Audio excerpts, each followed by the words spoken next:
नमस्कार, astro insights with Richa में आप सभी का स्वागत है। मैं हूं डॉक्टर ऋचा शुक्ला। आज बहुत ही इंटरेस्टिंग टॉपिक पर, इंटरेस्टिंग भी कह सकते हैं और ये भी कह सकते हैं कि बहुत ही कंफ्यूजन वाला टॉपिक भी है, जिस पर आज मैं अपनी एनालिसिस रखना चाहूंगी, और वो है क्या गुण मिलान आवश्यक है। जी हाँ, जिसको हम अष्टकूट गुण मिलान कहते हैं या मैच मेकिंग कहते हैं, जो आजकल आप किसी भी ऐप पर डालकर देख लेते हैं कि कितने गुण मिल रहे हैं, और उसके बाद आप लोग कई बार अच्छे भले मैचेस को मना कर देते हैं क्योंकि गुण 18 से कम दिखा रहा होता है ऐप जो है। तो आज मैंने सोचा कि आपको इस विषय पर कुछ क्लैरिटी दूं कि क्या गुण मिलान इतना आवश्यक है। जैसे ही हमारे बच्चे बड़े होने लगते हैं और विवाह के लायक होते हैं, तब तो इस टॉपिक पर बहुत ही दुविधा रहती है। आजकल समय ऐसा है कि बच्चे अपने मन से विवाह कर रहे हैं और माँ बाप हमेशा इस चिंता में रहते हैं कि गुण मिलाएं कि ना मिलाएं, क्या करें। तो आज इन सभी विषयों पर मैं आपके जितने भी पॉसिबल क्वेश्चंस हो सकते हैं उसका आंसर इस वीडियो में करूंगी। वीडियो को शुरू से अंत तक देखें, आपको इससे बहुत लाभ पहुंचेगा और आपके दिमाग में मैच मेकिंग को लेकर एक क्लैरिटी आज जरूर आ जाएगी। देखिए, जो मैच मेकिंग या जो कि अष्टकूट गुण मिलान ज्योतिष में कहा जाता है, जिसमें कि 36 पॉइंट्स दिए गए हैं डिफरेंट एस्पेक्ट पर, वर्ण, वश्य, नाड़ी, भकुट, गण, बहुत सारे। तो ये 8 पॉइंट्स हैं और इनको कुल मिलाकर 36 पॉइंट्स दिए गए हैं। And as per rule of astrology minimum points 18 होने चाहिए। 18 या उससे ज्यादा, 18 से कम पर अक्सर मैच मेकिंग जब करते हैं तो उसको, रिश्ते को मना कर देते हैं। लेकिन यहां पर मेरी एक अलग सोच है इसको लेकर, और मैं आज जो भी आपको बताऊंगी वो अपने एक्सपीरियंस से, क्योंकि मेरा एक्सपीरियंस इस फील्ड में 18 से 19 वर्ष का है और बहुत मैच मेकिंग मैंने अभी तक की है। तो आज कम से कम इस स्थिति में मैं हूं कि आज आपको इस विषय में कुछ प्रकाश इस विषय पर डाल सकूं। देखिए, जो अष्टकूट गुण मिलान होता है वो मून साइन पर बेस्ड होता है, मतलब चंद्रमा की पोजीशन से हम इसको निकालते हैं कि क्या क्या दोष हैं और क्या क्या पॉजिटिविटी है इस रिश्ते में। लेकिन मैं ये बिल्कुल भी नहीं कहूंगी कि ये एक अल्टीमेट मिलान है, क्योंकि कहीं ना कहीं मुझे लगता है कि जब ये शास्त्र बनाए गए होंगे तो उस वक्त मेल सुप्रीमेसी को भी दिमाग में रखा गया होगा, क्योंकि तब पुरुष प्रधान समाज था और महिलाओं से यही अपेक्षित था, यही एक्सपेक्ट किया जाता था कि वो घर में रहें, डोसाइल रहें, और आई थिंक यही रहा होगा कि उनका एडजस्टमेंट की जो पावर है वो बहुत अच्छी हो, वो पति के अम्ब्रेला के नीचे यानी कि पति की छत्र छाया में रहें। इस विचार से ये गुण मिलान बनाया गया होगा। क्योंकि अगर ये ना होता तो अगर लड़के का वर्ण ब्राह्मण है और लड़की का शूद्र, तो कंप्यूटर पूरा पॉइंट दिखाता है, आप लोग भी देखते होंगे, और अगर लड़की का ब्राह्मण और लड़के का शूद्र है तो 0 दिखाता है। इसका सेंस क्या हो सकता है? कभी आप लोगों ने सोचा कि व्हाई इट इज सो?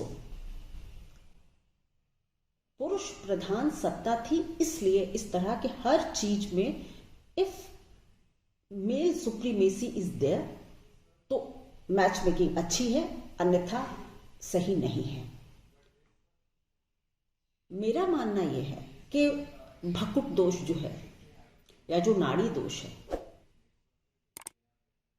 वहां तो ठीक है कि अगर भकुट दोष है तो भाई आपस का जो प्रेम संबंध है, जो एक दूसरे की चाहत है या एक दूसरे के प्रति जो सम्मान का भाव है, हेल्थ है, वो थोड़ी कम हो सकती है।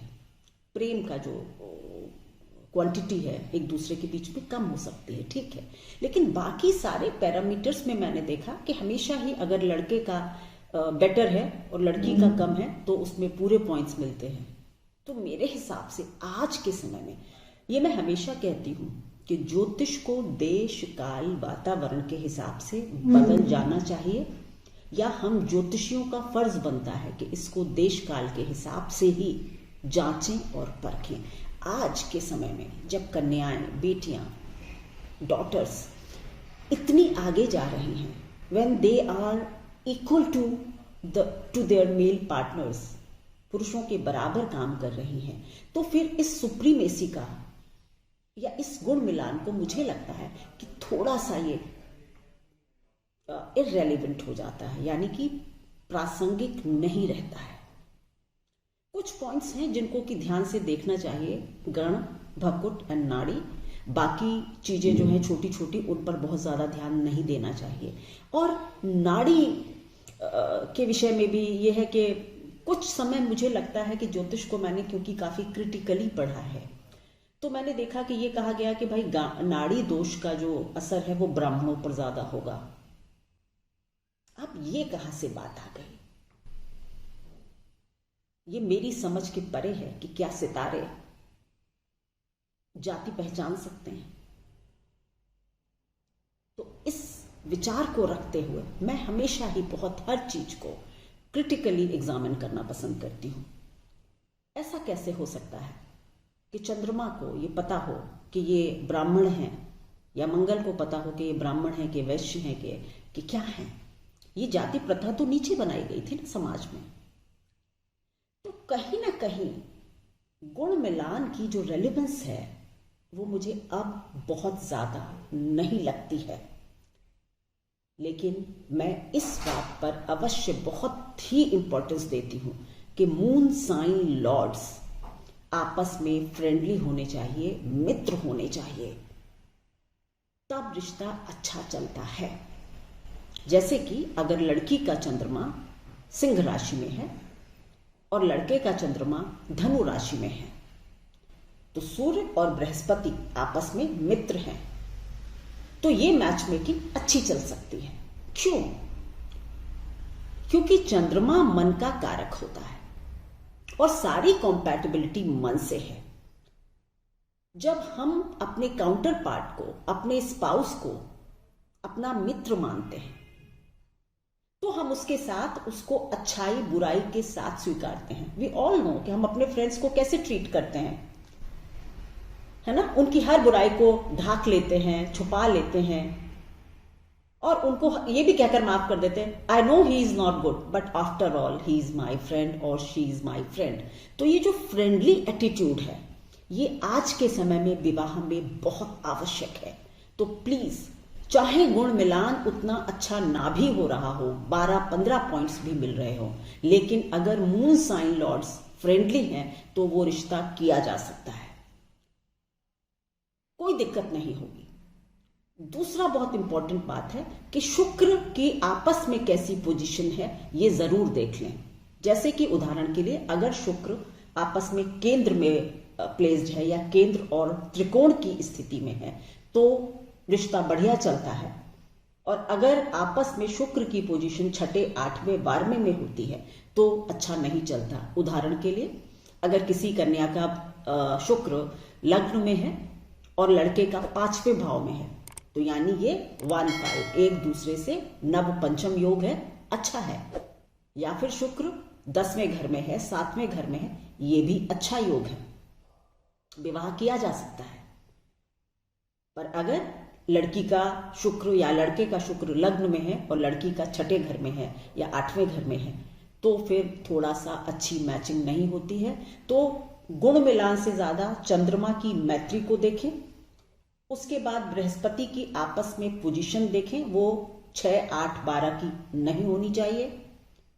और तीसरी एक बहुत बड़ी जो इंपॉर्टेंट बात है वो ये होती है कि आप ओवरऑल भी, जैसे लग्न शुक्र है, चंद्रमा है, मंगल है, ये 3 मेरी समझ में बहुत इंपॉर्टेंट रोल अदा करते हैं। तो इनका आपस में दोनों की कुंडली में कैसी पोजीशन है इसको जांच लेना चाहिए। ये अगर 3 आपस में फ्रेंडली होते हैं या इनकी पोजीशन केंद्रों की या त्रिकोणों की होती है, जैसा मैंने अभी समझाया, तो वो काफी अच्छा रहता है मैच मेकिंग में।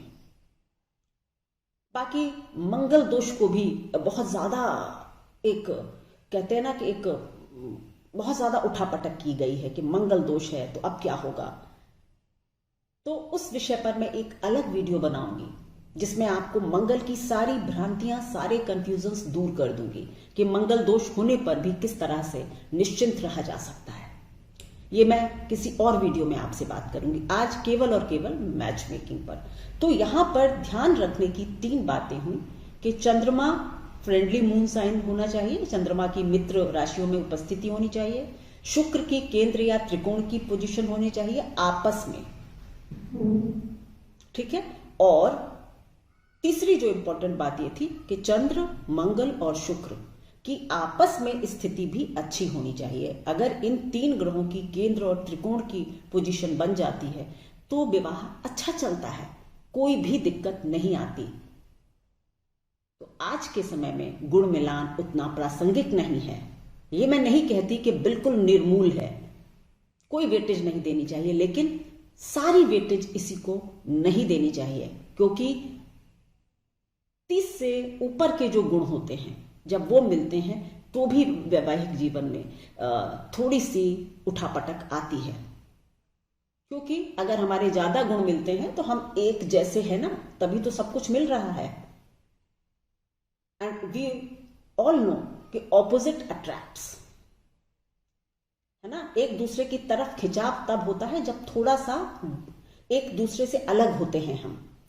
सो बहुत ज्यादा गुणों का मिलना भी एक अच्छा संकेत नहीं है। 18 से 25, 30, 20, 25 के बीच में गुण मिलते हैं तो अच्छा है, पर अगर कम गुण भी मिलते हैं और ये चीजें जो 3 पैरामीटर्स मैंने बताए वो अच्छे मिलते हैं तो आप निसंकोच विवाह कर सकते हैं, कोई भी चिंता की बात नहीं होगी। अगर आप लोगों को मेरे वीडियोस पसंद आते हैं तो please like, share and subscribe to my channel. Bell icon press करें, आपको नोटिफिकेशन पहुंचेगा जिससे कि आप तुरंत ही इंपॉर्टेंट वीडियोस को देख पाएंगे। Thank you so much. जल्दी ही आपसे एक और इंटरेस्टिंग टॉपिक पर बात करने के लिए मिलूंगी। धन्यवाद।